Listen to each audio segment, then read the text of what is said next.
ત્યાં એ વખતે અમદાવાદના કેટલા બધા વિદ્વાનો, એ વખતના મોટા મોટા વિદ્વાનો ત્યાં આવ્યા. એમના મનમાં હતું કે સ્વામિનારાયણના સાધુ શું વિદ્વત્તા ધરાવતા હશે, શું વિદ્વાન હશે. એવા આશય સાથે ગુણાતીતાનંદ સ્વામી સાથે શાસ્ત્રાર્થ કરવા માટે આવ્યા. ગુણાતીતાનંદ સ્વામી તો સાક્ષાત બ્રહ્મનો અવતાર હતા. એમને તો કથા વાર્તા કરી અને કથા વાર્તા કરતા કરતા ગુણાતીતાનંદ સ્વામી એકદમ ભાવમાં આવી ગયા. એ જે મકાનમાં ગુણાતીતાનંદ સ્વામી બિરાજેલા એ મકાનને સ્વામીએ પોતાના બ્રહ્મ પ્રવેશથી આખું ધ્રુજાવા લાગ્યા. આખું મકાન ધ્રુજે. ગુણાતીતાનંદ સ્વામી પોતે કથા વાર્તા કરતા હોય, સામે બેઠેલા બધા વિદ્વાનો ગભરાઈ ગયા. ગભરાઈને જવા લાગ્યા ત્યારે ગુણાતીતાનંદ સ્વામીએ ધીમે રહીને શાંતિથી વાત કરી કે તમે બધા શાસ્ત્રની વાત તો કરો છો કે અહમ બ્રહ્મ અસ્મિ, અહમ બ્રહ્મ અસ્મિ. જો તમે ખરેખર બ્રહ્મ હો તો આજે મકાન હાલે છે એને સ્થિર કરી દો. ગુણાતીતાનંદ સ્વામીએ પોતાના બ્રહ્મના પ્રવેશથી આ મકાન આખું હલાવ્યું, જેમ ધરતીકંપ થતો હોય ને એની છે.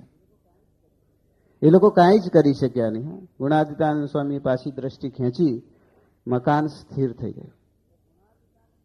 તો ગુણાતીતાનંદ સ્વામીની આવી બ્રહ્મ સ્થિતિ, આવી બ્રાહ્મી સ્થિતિ વાસ્તવિક, એ વખતે અમદાવાદના વિદ્વાનોને એનો અનુભવ થયો કે ગુણાતીતાનંદ સ્વામી આવા સાક્ષાત બ્રહ્મનો અવતાર છે. તો એ પોતે બ્રહ્મનિષ્ઠ છે. પોતાની 4 વર્ષની નાની ઉંમર હતી અને એ વખતે ગુણાતીતાનંદ સ્વામી પોતે પોતાના જન્મસ્થાન ભાદરામાં પોતાના માતા પિતા સાથે રહેતા હતા. ત્યારે ગુણાતીતાનંદ સ્વામી, એમનું મૂળજી શર્મા, એટલે એમને પોતે પોતાના માતાને કહ્યું કે મામા તમે જનોઈના ગીત ગાઓ. ત્યારે એમની માએ કહ્યું કે અત્યારે જનોઈના ગીત ગાવાની શી જરૂર છે, આપણે ઘેર કોઈ એવો પ્રસંગ નથી. ત્યારે ગુણાતીતાનંદ સ્વામીએ મૂળજી શર્માએ કહ્યું મામા આજે તો ભગવાન સ્વામિનારાયણ જે અયોધ્યામાં છે એમને જનોઈ અપાય છે અને જનોઈનો અદ્ભુત પ્રસંગ ત્યાં ઉજવાઈ રહ્યો છે, માટે તમે જનોઈના ગીત ગાઓ. પોતાની નાની ઉંમરથી જ ગુણાતીતાનંદ સ્વામીને ભગવાન સ્વામિનારાયણનો સહજ સાક્ષાત્કાર હતો. મહારાજ જ્યાં જ્યાં વનમાં વિચર્યા, જ્યાં જ્યાં જન્મ થયોથી માંડીને બધી ક્રિયાઓ કરી, એ બધું જ પોતે નાના હતા ત્યારથી જ દેખતા હતા. આવી ભગવાન તરફની દ્રષ્ટિ, ભગવાનનો આવો અદ્ભુત સાક્ષાત્કાર કહીએ, એ એમના જીવનમાં સહજ હતો. એટલા માટે તો ગુણાતીતાનંદ સ્વામીએ એકવાર એમની માતા અને પિતા બંનેને કહ્યું કે આજે તો ભગવાન સ્વામિનારાયણ પોતે વન વિચરણ માટે નીકળે છે અને એ ધામના ધણી એકવાર આપણે ત્યાં પણ પધારશે.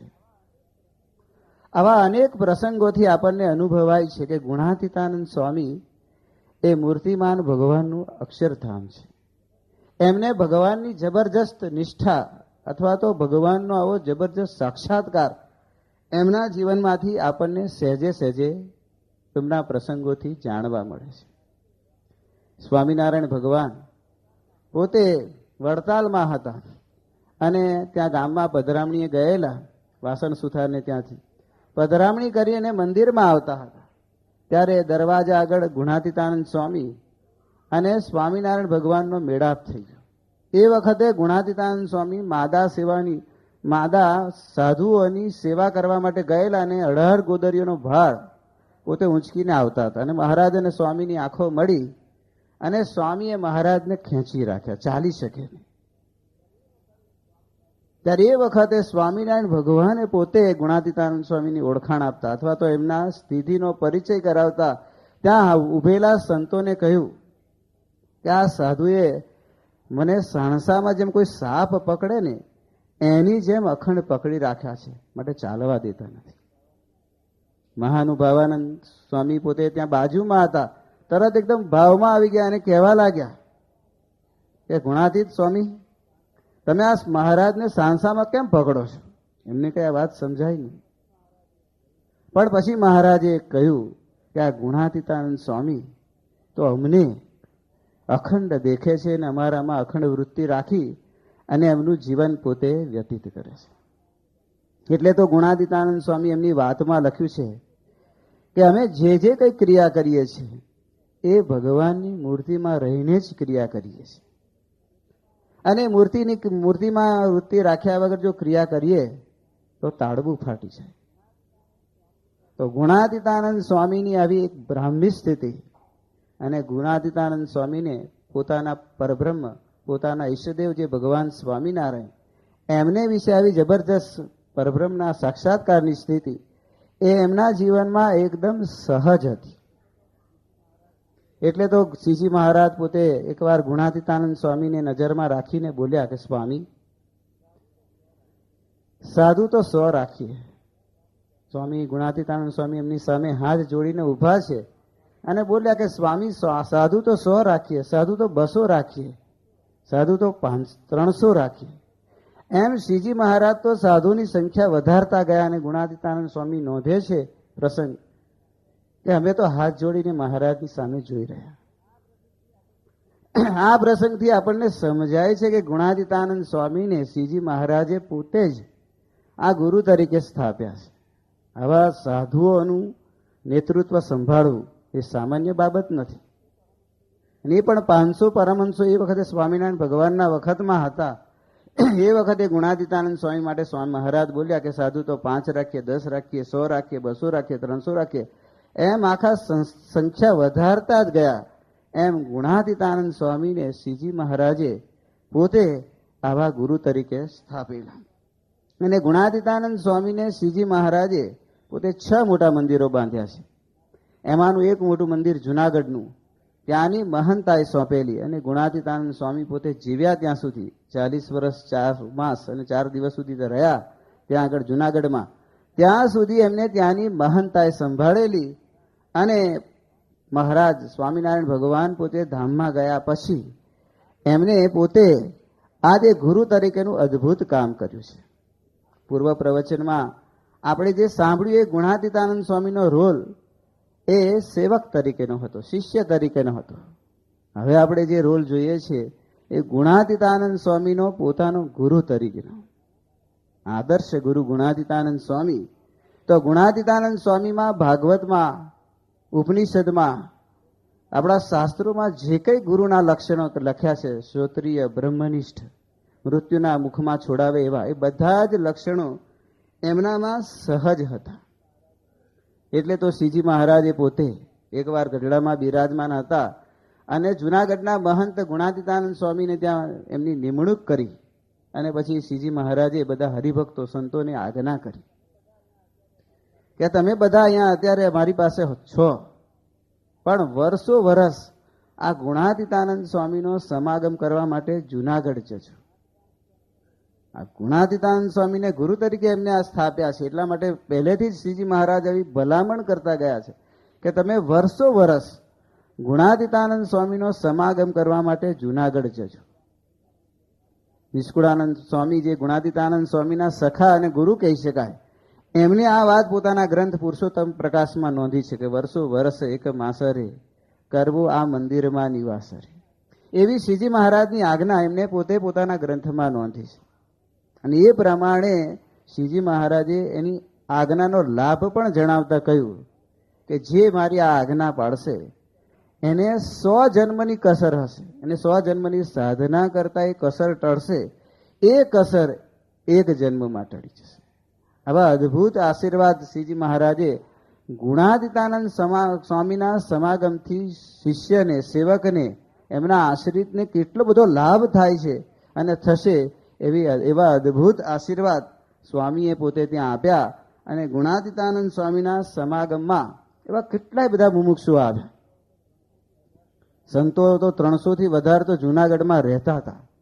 અને આજે આખી વડતાલ સંસ્થાના એ વખતે જે 2000 થી વધારે સંતો હતા, એ બધા જ વર્ષો વર્ષ ગુણાતીતાનંદ સ્વામીનો આવો સમાગમ કરવા માટે આવતા.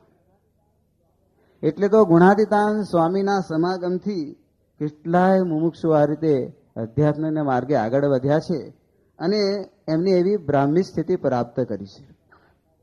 ગુણાતીતાનંદ સ્વામી જુનાગઢમાં રહેતા ત્યારે એ મંદિર હરિભક્તો અને મુમુક્ષુઓથી કાયમને માટે છલકાતું રહેતું. હજારો મુમુક્ષુઓ ત્યાં આગળ સમાગમનો લાભ લેવા આવતા. અને ગુણાતીતાનંદ સ્વામીએ પણ ત્યાં મોક્ષનું સદાવ્રત કાયમને માટે ચાલુ રાખેલું. દિવસમાં 24 કલાક સુધી અખંડ કથા વાર્તાનો અખાડો, જ્ઞાનનો અખાડો ગુણાતીતાનંદ સ્વામીએ જુનાગઢમાં આ રીતે જમાવેલો. ગુણાતીતાનંદ સ્વામી પોતે સભામાં જ બિરાજતા હોય અને એમના ગાદી તકે બેસી અને જે કઈ મુમુક્ષુ આવે, સવારથી પોતે કથા વાર્તાનો આરંભ કરે તો રાતના 12 વાગ્યા સુધી સતત કથા વાર્તા, જ્ઞાન વાર્તા. મુમુક્ષુઓ એ જ્ઞાનની પરબનો સતત લાભ લઈ શકતા. એટલી બધી કથા વાર્તા ગુણાતીતાનંદ સ્વામીએ કરી છે. પોતે જ પોતાની વાતમાં લખે છે કે બ્રહ્માંડ ભરાય એટલી અમે વાતો કરી છે. આ ગુરુનું બહુ મોટું કર્તવ્ય છે. બ્રહ્માંડ ભરાય એટલી વાતો એટલે અખંડ કથા વાર્તા કર્યા જ કરે. રામકૃષ્ણ પરમહંસ વિશે વિવેકાનંદ સ્વામી નોંધે છે કે મારા ગુરુદેવ પુસ્તકમાં કે રામકૃષ્ણ પરમહંસ પણ પોતાના છેલ્લા શ્વાસ સુધી એમની પાસે કોઈ પણ મુમુક્ષુ આવે એને વાત કર્યા જ કરતા. એમને ડોક્ટરે ના પાડી છતાં પણ મુમુક્ષુ જો બહાર બેઠા હોય તો તરત એને બોલાવી અને એમની વાતો ચાલુ જ કરે. કેન્સર થયેલું પણ ગુરુ પોતાના આશરે આવેલા હવે જે મુમુક્ષુ હોય એને જ્ઞાનોપદેશ આપ્યા વગર રહેતા નથી. એ ગુણાતીતાનંદ સ્વામીમાં આપણને મૂર્તિમાન દેખાય છે. અખંડ કથા વાર્તાનો આવો ધોધ એમને જુનાગઢમાં વરસાવેલો. એટલે તો ગુણાતીતાનંદ સ્વામી પોતે એમની વાતમાં એક બહુ સરસ વાત નોંધે છે કે અમને બીજું કંઈ આવડતું નથી, પણ પછી એક વાક્ય અદ્ભુત બોલે છે. એ છે કે અમને તો એક જન્મ મરણનો રોગ ટાળતા આવડે છે. નમો ચેત યહ સમુપેત મૃત્યુ. જે ભાગવતનો જે આદર છે ગુરુનો, એ ગુણાતીતાનંદ સ્વામીમાં સહજ હતો કે મૃત્યુના મુખમાંથી છોડાવી અને ભગવાનના અક્ષરધામ સુધી લઈ જવા. આ ગુરુનું જબરજસ્ત મોટું કર્તવ્ય હતું. ગુણાતીતાનંદ સ્વામી પોતે ભાદરામાં હતા અને એમની ઉંમર એ વખતે 7, 8, 10 વર્ષની હતી અને એક દુકાને બેઠેલા. ત્યાં એક બાવો ત્યાં ગોળ વેચાતો હતો એટલે ગોળ લેવા માટે આવેલો ભિક્ષામાં.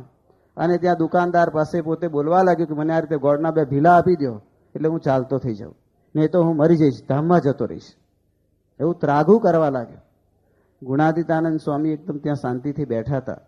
એક બાળક જેવા હતા, પણ સ્વામીએ તરત એ બાવાને કહ્યું, બાવા ત્યારે ધામમાં જવું છે ને, પગ લાંબો કરું, અક્ષરધામમાં પહોંચાડી દઉં. આ ગુણાતીતાનંદ સ્વામી શું કહે છે? બાવો તો ગભરાઈ ગયો, ત્યાંથી આગળ ચાલ્યો ગયો. પણ જો તેને પગ લાંબો કર્યો તો સ્વામી ગુણાતીતાનંદ સ્વામી જરૂર અક્ષરધામમાં લઈ જાત. તો આવું અક્ષરધામમાં લઈ જાય એવું જબરજસ્ત મોટું સામર્થ્ય, મૃત્યુના મુખમાંથી, માયાના મુખમાંથી છોડાવે એવું જબરજસ્ત મોટું સામર્થ્ય એ ગુણાતીતાનંદ સ્વામીના જીવનમાં આપણને જોવા મળે છે.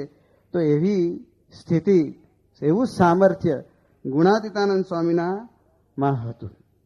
અને મહારાજ ધામમાં ગયા પછી ગુણાતીતાનંદ સ્વામીએ જે ગુરુ તરીકેનું કર્તવ્ય બજાવ્યું છે અદ્ભુત છે. એ જ્યારે વાંચીએ ત્યારે આપણને આપણા ગુરુ એને વિશે અહોભાવ થયા વગર રહેતો નથી. જુનાગઢનું મંદિર એ બ્રહ્મ વિદ્યાનું મોટું કેન્દ્ર હતું. હજારો મુમુક્ષો ત્યાં આગળ આવી ગુણાતીતાનંદ સ્વામીનો સમાગમ કરતા અને એમના જ્ઞાનનો અને એમના આચરણનો વિશેષને વિશેષ લાભ લેતા. ગીતાની અંદર જે લખ્યું છે, અનન્યાસ ચિંતયંતો મામ યે જનાઃ પર્યુપાસતે તેષામ નિત્યાભિયોગાનામ યોગક્ષેમમ વહામ્યહમ. આ શ્લોકમાં શ્રી કૃષ્ણ ભગવાન પોતાને માટે લખે છે કે જે મારું અનન્ય ભાવે ચિંતવન કરે છે, જે મારો આવો દ્રઢ આશ્રિત છે, એના યોગ અને ક્ષેમનું બેયનું હું વહન કરું છું. યોગ એટલે મોક્ષની પ્રાપ્તિ અને ક્ષેમ એટલે આ લોકમાં એની રક્ષા સ્થિતિ, એ બેયનું હું વહન કરું છું. ગુણાતીતાનંદ સ્વામીના જીવનની અંદર આ બે ભારોભાર આપણને જોવા મળે છે. એમને પોતાના યોગમાં આવનાર પોતાના આશ્રિત ભક્તોના ક્ષેમની પણ જબરજસ્ત ચિંતા કરી છે. આ લોકમાં જ્યારે મુમુક્ષુ હોય અને આ લોકમાં જ એની સ્થિતિ સારી ન હોય, એને ખાવાનું ન મળતું હોય ને કોઈ પ્રકારની એવી એ ન હોય તો એ શું ભગવાનના માર્ગે ચાલે? અધ્યાત્મના માર્ગે કઈ રીતે ચાલી શકે? ગુણાતીતાનંદ સ્વામીએ એટલા માટે જ પોતે પોતાના યોગમાં આવનાર મુમુક્ષુઓને સતત એના ક્ષેમની કહેતા એના વ્યવહારની પણ ચિંતા કરી છે. ગુણાતીતાનંદ સ્વામી પોતાનો કાર્યક્રમ કેવો હતો? વર્ષમાં પોતે 8 મહિના તો વિચરણ કરતા, 8 મહિના સુધી, અને 4 મહિના સુધી જુનાગઢમાં રહેતા. ભક્તોના કલ્યાણને માટે જબરજસ્ત પુરુષાર્થ ગુણાતીતાનંદ સ્વામીએ કરેલો છે. એટલા માટે તો ગુણાતીતાનંદ સ્વામી પોતે એક વાતમાં લખે છે કે પહેલા તો મુમુક્ષુઓ ભગવાનને ખોળવા માટે વનમાં જતા. આ આપણી પહેલાની રીત હતી, પણ ગુણાતીતાનંદ સ્વામીએ એ રીત ફેરવી નાખી. એમને લખ્યું કે આજ તો ભગવાન મુમુક્ષુને ખોળે છે. આપણે ડોક્ટરને ત્યાં જઈએ એ જુદી વસ્તુ છે, પણ ડોક્ટર આપણે ઘેર આવે તો હોમ ડિલિવરી સત્સંગ આખો. ગુણાતીતાનંદ સ્વામીએ ગામડે ગામડે જઈને હરિભક્તને ઘેર ઘેર જઈને એ હરિભક્તના કલ્યાણની ચિંતા કરી છે, એના વ્યવહારની ચિંતા કરી છે. ગુણાતીતાનંદ સ્વામી થાણા ગાલોલ એ સોરઠ દેશમાં વિચરણ કરવા માટે ગયા. ત્યાંના જસાગોર એ સ્વામીને આવીને મળ્યા અને સ્વામીના પગમાં પડીને રડવા લાગ્યા. સ્વામીને કહ્યું, સ્વામી મારા દેશકાળ બહુ નબળા છે. ગુણાતીતાનંદ સ્વામી હરિભક્તના દુઃખ જોઈને દ્રવી જતા. સ્વામી કે તારી પાસે કઈ અનાજ છે? તરત એ હરિભગત પોતે ઘરમાં જઈ અને 10 કિલો એટલે અડધો મણ બાજરો લઈ આવ્યા. સ્વામીએ બાજરો તો ધર્માદામાં લીધો. પછી ગુણાતીતાનંદ સ્વામીએ હરિભગતને કહ્યું, તારું ખેતર ક્યાં છે? ચાલ મારે તારે ખેતર આપવું છે. ગુણાતીતાનંદ સ્વામી એના ખેતરમાં ગયા અને હરિભક્તે ફરિયાદ કરેલી કે સ્વામી આ ખેતરમાં તો કંઈ પાકતું નથી. ગુણાતીતાનંદ સ્વામી પોતે ખેડૂત હતા, ઘરે હતા ત્યારે ખેતી કરેલી. એટલે ગુણાતીતાનંદ સ્વામીએ જાતે હરિભક્તનું હલ્લાકડું ચલાવીને પોતે હરિભક્તને બાજરો વાવી આપ્યો અને સ્વામીએ આશીર્વાદ આપ્યા કે જા અહીંયા તો સોનું પાકશે. એટલે ગુણાતીતાનંદ સ્વામી એનો વ્યવહાર સુધારી દીધો. પણ સાથે સાથે ગુણાતીતાનંદ સ્વામી એને કહ્યું પણ ખરું કે હવે તમે મંદિરે આવતા નથી તો મંદિરે આવતા રહેજો, જુનાગઢ પણ આ રીતે સમાગમ કરવા માટે આવજો. પણ ગુણાતીતાનંદ સ્વામીએ પોતાના ભક્તોની આક્ષેપની ચિંતા, વ્યવહારની ચિંતા પણ પડે પડે કરેલી છે. ગુણાતીતાનંદ સ્વામી પોતે દુષ્કાળના સમયે પોતાના મંદિરમાં જુનાગઢમાં હતા અને બપોરે ઠાકોરજીનો પ્રસાદ જમતા હતા. ભગવાનના થાળામાં તો બધું જ હોય. એટલે ગુણાતીતાનંદ સ્વામીએ પ્રસાદ અંગીકાર કરતા કરતા એમના આંખમાં આંસુ આવી ગયા અને સ્વામી પોતે બોલ્યા કે આજે તો આપણે દુકાળમાં પણ મહારાજની કૃપાથી, ભગવાનની કૃપાથી આ બધો આ પ્રસાદ જમીએ છીએ, પણ હરિભક્તો અને એમના સંતાનો છોકરાઓ શું ખાતા હશે? સ્વામી ગુણાતીતાનંદ સ્વામી જમી શક્યા નહીં અને તરત હાથ ધોઈને ઊભા થઈ ગયા અને મહારાજને પ્રાર્થના કરી, મહારાજ બીજા બધા દુઃખ તો અમે જોઈ શકીએ છીએ, સહન કરી શકીએ છીએ, પણ આ હરિભક્તના દુઃખ અમે સહન કરી શકતા નથી, માટે કંઈક કરો. ગુણાતીતાનંદ સ્વામીના સંકલ્પથી એ વખતે વરસાદ તો નહોતો થયો, ભગવાનનો કાર્યક્રમ નિશ્ચિત હતો, પણ ગુણાતીતાનંદ સ્વામીની પ્રાર્થના અને કૃપા અને એમના સામર્થ્યથી કહીએ તો જમીન છે જે નીચેથી ઉપર આવ્યા, જે મેથી ન થયું એ ત્રે એટલે જમીન નીચેથી ઉપર આવ્યા અને એ વખતે હરિભક્તોને ત્યાં જેટલું જોઈએ એટલું ધાન્ય પાક્યું, અનાજ પાક્યું અને હરિભક્તોએ દુકાળ સુખેથી પસાર કર્યો.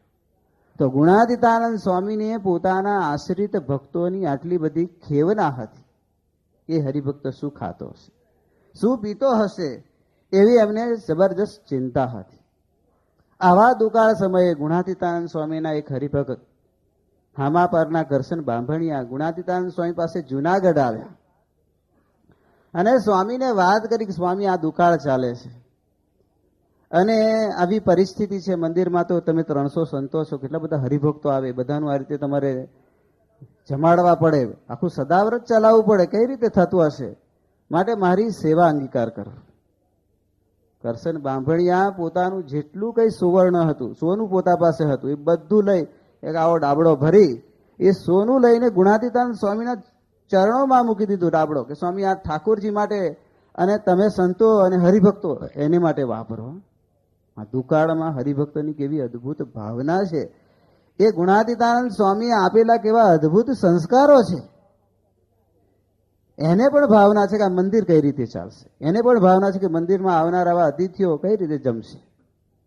ગુણાતીતાનંદ સ્વામીએ પહેલા તો ના પાડી, વિવેક કર્યો સ્વામીએ કે ભગત આ મંદિરમાં તો બધું અમારી પાસે છે, અનાજ પણ 5 વર્ષ ચાલે એટલું છે, બધું જ, કોઈ વાત ખોટ નથી, માટે તમે આ દાબડો સોનાનો પાછો લઈ જાઓ. હરિભગત રડવા લાગ્યા, આંખમાં આંસુ આવી ગયા. સ્વામી આ હું તો નિશ્ચય કરીને આવ્યો છું, તમે રાખો. સ્વામીએ હરિભગતનું મન સાચવવા માટે એ સુવર્ણનો દાબડો પોતે લઈ લીધો, પણ કોઠારીને કહ્યું કે આ અકબંધ રાખજો. અને જ્યારે દુકાળ ઉતર્યો, કરશનભાઈ હામાપરના ફરી જ્યારે સ્વામીના દર્શન કરવા આવ્યા, ત્યારે સ્વામીએ દાબડો રાજી થકા કરશનભાઈને આપ્યો કે તમે તમારો રાખો, તમારું મન સાચવવા અમે રાખ્યો હતો, પણ તમે તમારા છોકરા અને ભક્તો એના માટે વાપરો. કેવી અદ્ભુત ભાવનાઓ ગુણાતીતાનંદ સ્વામીએ હરિભક્તોમાં સિંચી છે. હરિભક્ત મંદિર માટે, ગુણાતીત માટે ફના થઈ જાય અને ગુણાતીત આવા હરિભક્તો માટે ફના થઈ જાય, તો આટલી બધી ભાવના ગુણાતીતાનંદ સ્વામીએ પોતાના ભક્તો માટે કરી છે. એવા ગુણાતીતાનંદ સ્વામી જન્માષ્ટમીના સમયા પર બધા ભક્તો આવ્યા, જબરજસ્ત વરસાદ થતો અને ભીંજાયેલા બધા, અને ઠંડી વાય. હરિભક્તો ધ્રુજતા મંદિરમાં પ્રવેશ્યા. ગુણાતીતાનંદ સ્વામીએ કોઠારમાંથી તાકા મંગાવ્યા કપડાના, અને એક હરિભક્તને તાકા આપતા જાય અને ભીના કપડા કઢાવતા જાય. બધાને નવા કપડા આપી દીધા. સ્વામીને હરિભક્તોનું દુઃખ જોવાતું નહોતું. અને એ દિવસે જન્માષ્ટમીનો ઉપવાસ હતો. હરિભક્તો ભૂખ્યા હતા, ચાલીને આવેલા, થાકેલા વરસાદમાં. ગુણાતીતાનંદ સ્વામીએ કોઠારીને કહ્યું ભલે જન્માષ્ટમી છે, પણ આજે હરિભક્તો માટે આપણે રસોઈ કરો. અને ગુણાતીતાનંદ સ્વામીએ ભૂખ્યા હરિભક્તોને જન્માષ્ટમીને દિવસે જમાડ્યા. આ ગુણાતીત કરી શકે, સામાન્ય વ્યક્તિનું એ કામ નથી. એટલે આટલી બધી સાર સંભાળ ગુણાતીતાનંદ સ્વામીએ પોતે પોતાના ભક્તોને માટે કરેલી છે. ક્ષેમનું આવું અદ્ભુત વહન કર્યું છે. ગુણાતીતાનંદ સ્વામી કેવળ ક્ષેમનું વહન કરે એટલું પૂરતું નથી, એમણે તો એમના યોગની પણ એટલી જ ચિંતા કરી છે. યોગ એટલે મોક્ષ. એમના યોગમાં આવેલા હરિભક્તો એ મોક્ષની પ્રાપ્તિ કઈ રીતે કરી શકે, એના માટે પણ એમને જબરજસ્ત ચિંતા કરી છે. શિવલાલ શેઠ કરીને બોટાદના 9 લાખના આસામી હરિભગત હતા. એને ગુણાતીતાનંદ સ્વામીનો સમાગમ કરવા માટે જુનાગઢ ગયા. સ્વામીનો બપોરે આરામનો સમય હતો એટલે પોતે શહેરમાં ગયા. પોતે બુદ્ધિશાળી વેપારી હતા એટલે ગામમાં જઈને એક જગ્યાએ રસોઈ લીધી, એક જગ્યાએ સોનું લીધું ને બીજી જગ્યાએ દીધું, એટલે એમને 150 રૂપિયા મળ્યા. આવીને ગુણાતીતાનંદ સ્વામીને કહ્યું સ્વામી આજે તો શહેરમાંથી એક રસોઈ લઈ આવ્યો. બીજો કોઈ કોઠારી કે બીજો કોઈ બહંત હોય ને રાજી થઈ જાય, આજ્ઞા આપે કે રોજ તારે બપોરે આ કામ કરવું, એવું કે. ગુણાતીતાનંદ સ્વામીએ કહ્યું કે શિવલાલ આ 150 રૂપિયા લઈને આવ્યો, એમાં તે શું ધાડ મારી છે? આમ સ્વામી એટલા બધા એ વખતે શિવલાલ શેઠને બોધનો ઉપદેશ આપ્યો. સ્વામી કે 1,00,000 મણ ઢૂસા હોય, એમાં તિજોરીમાં રાખી મૂકીએ અને એમાંથી 100 વર્ષ પછી કાઢીએ તો શું નીસરે? કે ઢૂસા જ નીકળે. ઢૂસા એટલે અનાજ કાઢી નાખેલા પછીના ફોતરા, કે શું નીકળે? એ જ નીસરે. સ્વામી કે અમારે મન તો આ રસોઈ બસોઈ બધું ઢૂસા જેવું છે. આવા સંતનો સમાગમ મૂકીને તને આ જુનાગઢ શહેરમાં જવાની ઈચ્છા થઈ? અને સ્વામીએ એમને સાચી સમજણ આપી દીધી. યોગની ચિંતા. જ્યારે આપણે સમાગમ કરવા જઈએ ત્યારે કઈ રીતે સમાગમ કરવો એ ગુણાતીતે આપણને, આપણા ગુરુ ગુણાતીતે એવું શીખવાડ્યું છે. તો આવો અદ્ભુત ઉપદેશ ગુણાતીતાનંદ સ્વામી પોતાના હરિભક્તોને આપતા. બાળમુકુંદ સ્વામી બહુ મોટા સાધુ ગુણાતીતાનંદ સ્વામીના હતા. અને એકવાર સ્વામીએ એમને મંડળ બાંધી આપ્યું અને વિચરણ કરવા જતા હતા. બહુ આનંદમાં હતા અને નીકળતા હતા. એ જ વખતે ત્યાં એક ઘોડી હણહણી.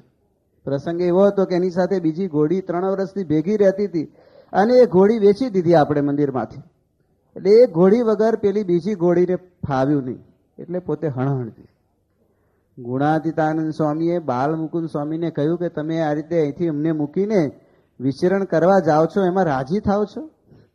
સત્પુરુષની સાથે આટલો, ગુણાતીત સાથે એટલે પોતાની સાથે આટલો નેડો પણ નથી કે આ ઘોડી પોતે પણ પોતાની બાજુની ઘોડી સાથે હણહણે છે એના વગર, અને તમે રાજી થાવ છો? શ્રીજી મહારાજે વચનામૃતમાં લખ્યું છે, પ્રથમનું 54મું, મધ્યનું 54મું, પ્રસંગ મજરમ પાસમ આત્મનઃ કવયો વિદુઃ સએવ સાધુ સુકૃતો મોક્ષ દ્વારમ અપાવૃત.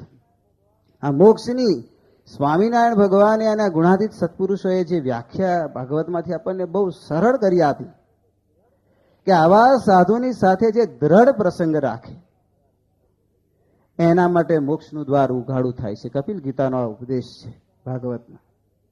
તો આ ઉપદેશ પ્રમાણે બાલમુકુંદ સ્વામીને ગુણાતીતાનંદ સ્વામી સાથે એવો નેડો લાગ્યો છે. સ્વામી બાલમુકુંદ સ્વામીને પણ ઠપકારે છે. એને પણ આવી રીતે હિતોપદેશ પોતે આવા કડક શબ્દોમાં કહે છે. તો આવી બ્રાહ્મી સ્થિતિ કરાવનાર ગુણાતીતાનંદ સ્વામી હતા.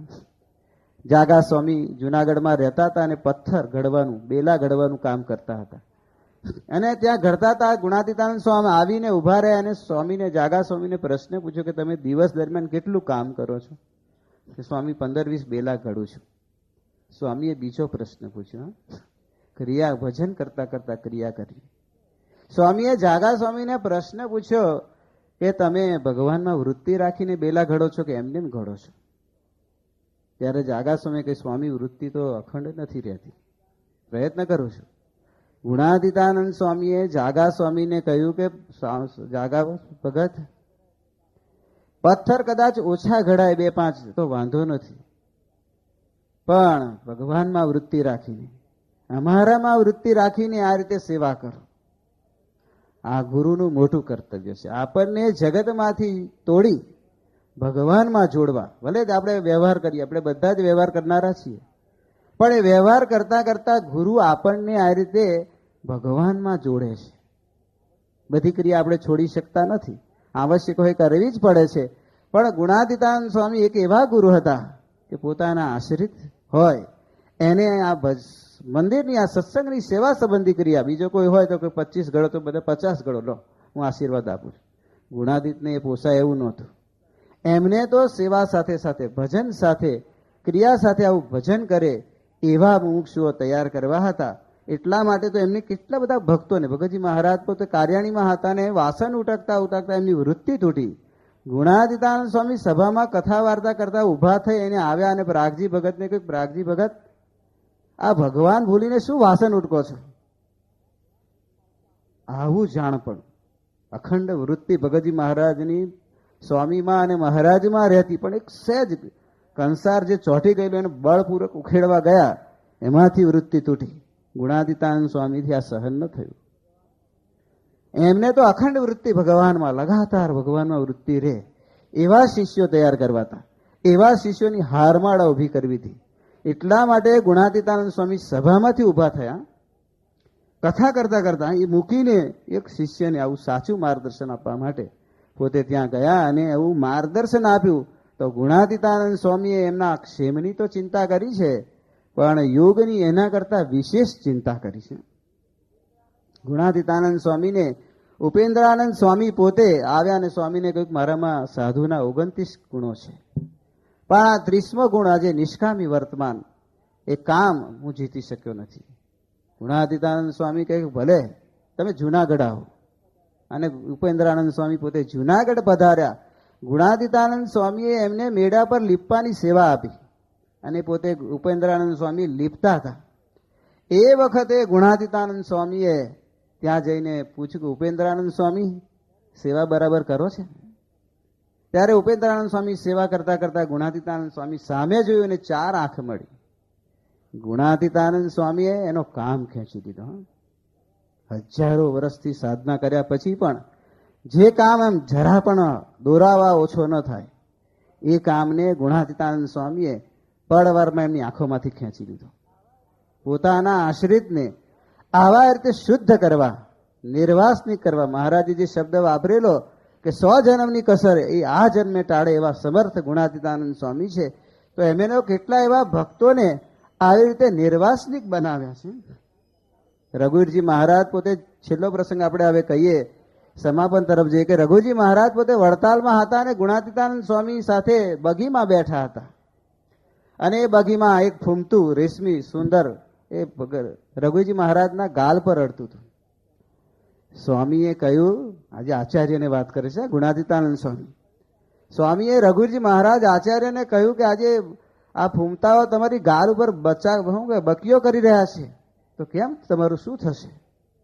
આવા આચાર્યને આપણીથી સામાન્યથી કહેવાય? ગુણાતીતાનંદ સ્વામીનો આવો ઉપદેશ સાંભળીને રઘુજી મહારાજ હાથ જોડીને ઉભા રહ્યા. સ્વામી, અહીંયા તો અમે આચાર્ય પદે છીએ, તો આવું તો અમારે કેટલું બધું કરવું પડે છે. આ અમારું ક્યારે ચડશે? ગુણાતીતાનંદ સ્વામીએ કહ્યું, રઘુજી મહારાજ, જો તમે તીર્થવાસી થઈને જુનાગઢ આવો તો તમારી ગ્રંથિઓ ગાળી નાખો. અને રઘુજી મહારાજે એ વખતે ગુણાતીતાનંદ સ્વામીને કોલ આપ્યો, જે હું તીર્થવાસી થઈને ત્યાં જુનાગઢ ના આવું તો હું રઘુવીરજી નહીં. ત્યારે ગુણાતીતાનંદ સ્વામીએ કહ્યું કે હું આ રીતે ગ્રંથિઓ ગાળીને તમને ગુણાતીત ન કરું તો હું ગુણાતીત નહીં.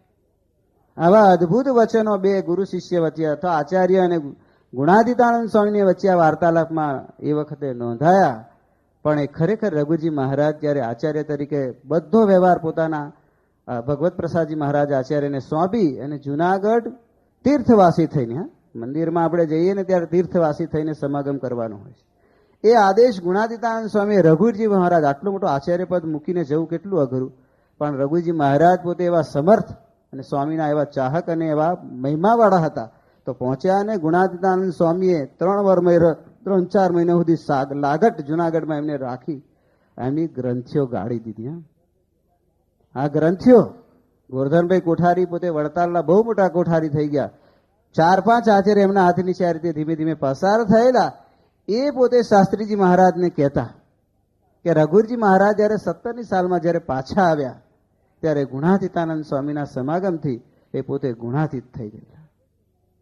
ગુણાતીતાનંદ સ્વામીની અંદર આવી શક્તિ છે. હરિભક્તને હોય, કોઈ પણ નાનામાં નાનો મુમુક્ષુ હોય, એને પણ આ રીતે સામાન્યથી દોષ ટાળીને ઠેઠ બ્રહ્મરૂપ કરવા, ગુણાતીત કરવા, ભગવાનના અક્ષરધામમાં લઈ જવા, ત્યાં સુધીનું જબરજસ્ત સામર્થ્ય એ આ ગુણાતીતાનંદ સ્વામીમાં આપણને જોવા મળે છે.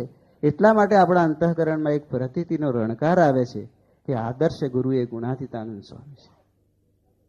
ગુણાતીતાનંદ સ્વામીની આટલી વિશેષતા તો છે જ, એનાથી પણ એક મોટી ઉચેરી વિશેષતા એ છે કે ગુણાતીતાનંદ સ્વામી પોતે પોતાના જેવા એવા સમર્થ ગુરુ આપણી પાછળ મૂકતા ગયા છે.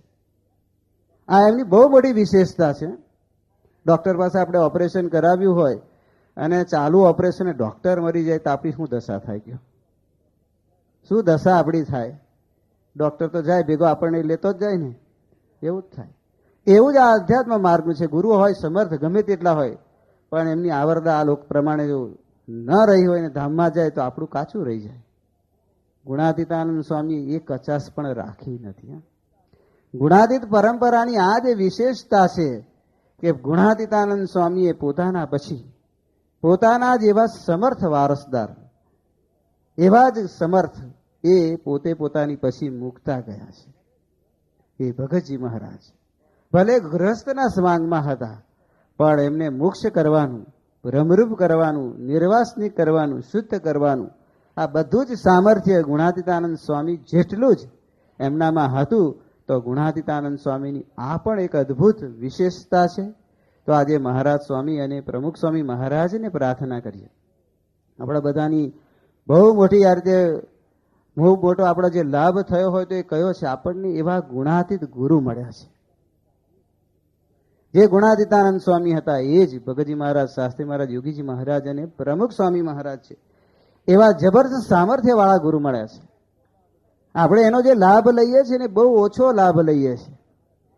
આપણે એમનો લાભ એ કયો લેવાનો છે? આ ગુણાતીતાનંદ સ્વામી એમના આચરણ દ્વારા, એમના ઉપદેશ દ્વારા અને એમના આ રીતે યોગમાં આવેલા મુમુક્ષુઓના દ્રષ્ટાંત દ્વારા આપણને સમજાવે છે કે આ ગુરુની આપણે લાભ થયા પછી, આટલી જબરદસ્ત મોટી પ્રાપ્તિ થયા પછી એ ગુરુના સમાગમથી આપણે પણ એવી બ્રાહ્મી સ્થિતિ પ્રાપ્ત કરવાની છે.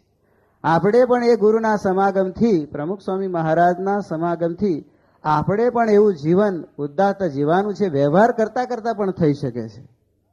એ જે આદર્શ ગુણાતીતાનંદ સ્વામી આપણને સમજાવ્યો છે, તો એવા સમર્થ ગુરુ પરમ જે પ્રમુખ સ્વામી મહારાજ એ પણ અક્ષર બ્રહ્મનો જ આ રીતે અવતાર છે અને પુરુષોત્તમ નારાયણ એમના દ્વારા આપણને મળ્યા છે.